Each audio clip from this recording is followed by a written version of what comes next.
Kaixo lagunak, bideo tutorial honetan ikusiko dugu pantalla grabatzeko programa berri interesgarri bat, Simple Screen Recorder,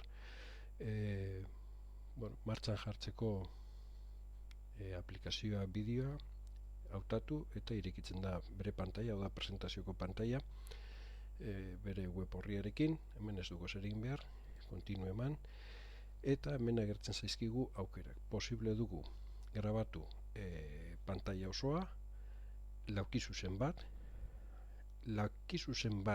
baina kursoreari jarraitzen diona, eta bi kasu hauetan hautatu behar dugu zein den laukizuzenaren tokia eta tamaina. Edo posible dugu grabatu leiho bat. Behin hautatuta daukizuzena, hemen agertzen zaigu zabalera eta altuera. Gero hautatuko dugu fotograma ratioa, bideoetan generalean 24-30 izaten da, baina animazioetarako 5-8rekin aski izaten da, eta horrela bideoak txikiagoak ateratzen dira.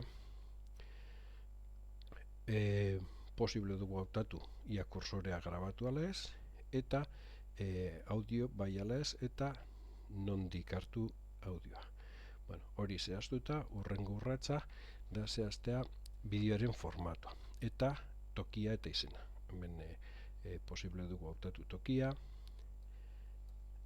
izen bat jarriko jogu, eta bideoaren kontenedorea eta kodeka.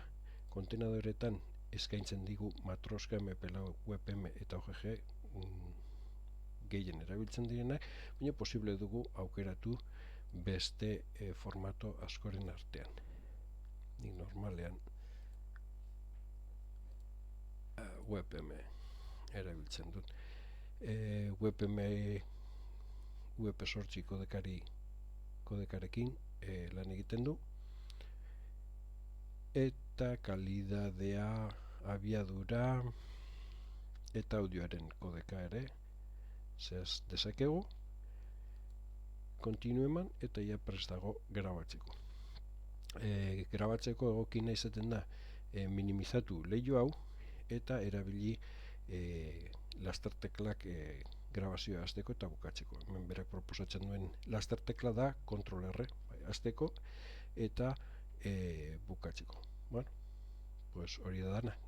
Grabazio bukatzen denean egingo dugu save recording eta ia geratuko da grabatuta bideoa lehen aipatutako tokia, izena eta formatuekin. Hau geldituko